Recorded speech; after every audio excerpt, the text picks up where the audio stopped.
fastest 3 hours in radio. You're with Brian Kilmeade. I am very concerned that the president may be taken advantage of here. I want to see the president succeed. It is important for the defense of the United States. It is important for the security of the entire world. But I'm worried about going into these negotiations without a strategy and without a strong, full State Department to back him up. Wow, that's a lot of faith. The president's going to go into the meeting without any strategy at all. Elizabeth Warren, no doubt about it, concerned the president's going to be beaten by the North Korean diplomacy team. Joining us now is Daniel Davis. And, of course, the lieutenant colonel understands what's at stake because we've never had a president of the United States sitting president of the United States sit with the North Korean leader, and that's going to happen in May. Colonel, do you share Elizabeth Warren's concerns? Absolutely not. No, I think that this is an extraordinary opportunity to get this resolved in a way beneficial to the United States that also preserves peace on the Korean Peninsula. I think the opportunity here is indeed historic. It remains to be seen how the negotiations actually go. But, we got a pretty good negotiator leading our team, so I'm optimistic. Here's what David Sanger from the New York Times said on Face the Nation, Cut 11. There's a lot the U.S. is going to have to go give here. Now, if Kim Jong-Un is actually willing to denuclearize, that may be worth a lot. But we also know that the North Koreans have made it very clear they never plan to denuclearize. And what they do plan to do, what they say, is to be regarded as a nuclear power. So we'd have to think hard. Would we be willing to pull all of our troops out of South Korea? Would we be willing to stop all of the exercises that have gone on over the years? That could get at this erosion of the alliance that everybody's so worried about. So do you feel like, we'll have to give something? That's what a negotiation is, but they have not asked for us to not do the military war games with South Korea this month. They have not said we got to pull those 38,000 troops out. They haven't said loosen up the sanctions and we'll talk. They asked for nothing. Yeah, and I think that there's a lot of people are missing something that's kind of fundamental to this, which is that whether there was talks or not, the U.S. military deterrent is unblinking, and it's unchanging. And I expect that Kim is coming into this thinking that he's going to ask for a lot, that he's going to try to, work some sanctions relief or to try to get payoff or something else. I'm certain of that. I mean, he would be actually crazy not to try to do that. But the thing is that President Trump is in a really strong position, and he doesn't have to give up anything that doesn't make any sense to him. Now, I do agree fundamentally that you don't get something without giving something. That is the nature of negotiations. But we are definitely in the position of strength. And if Kim's coming into this thinking that he's going to outmaneuver the President Trump, I'm not sure that that's a good play.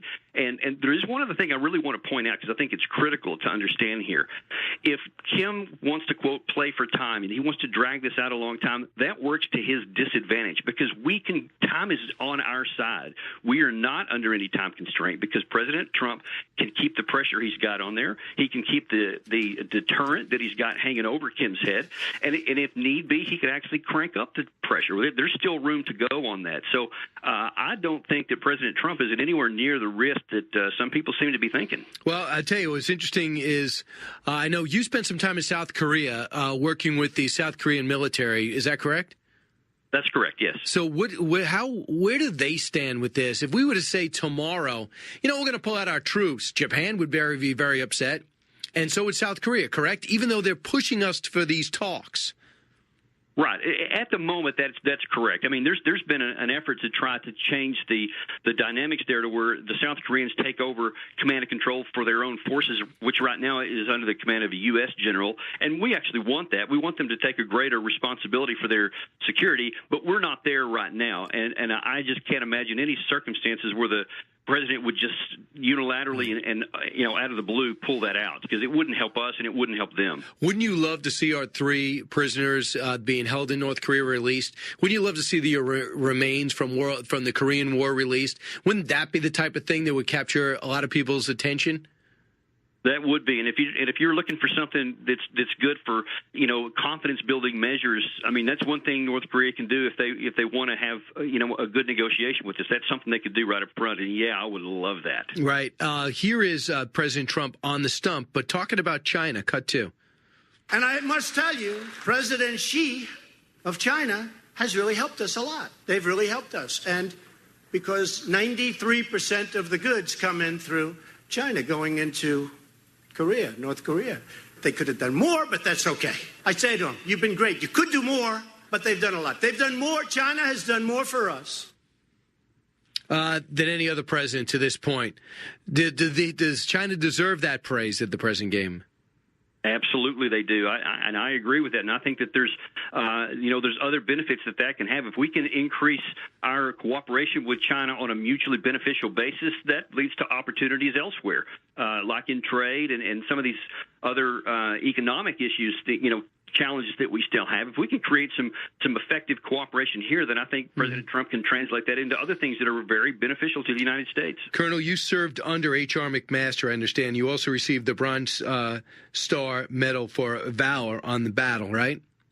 That's correct. So could you tell me about H.R. McMaster and what the problem might be between the 4 stars and the 3-star general who's actually still active? Because I hear he's knocking heads with Dunford, Mattis, and Kelly. Yeah, I will tell you that even back to when it was Captain McMaster, he definitely had a temper that he could show sometime. But I'll tell you that there was nobody I would rather serve under than him because especially on the battlefield, there's very few that are that good. And part of the result of that is that you have very strong opinions of what you think is the right way to do something, and so do the other generals. And sometimes you get all those guys together, and if they are on the same sheet of music, you get a little bit of headbutting. But I'm not sure that's necessarily a bad thing.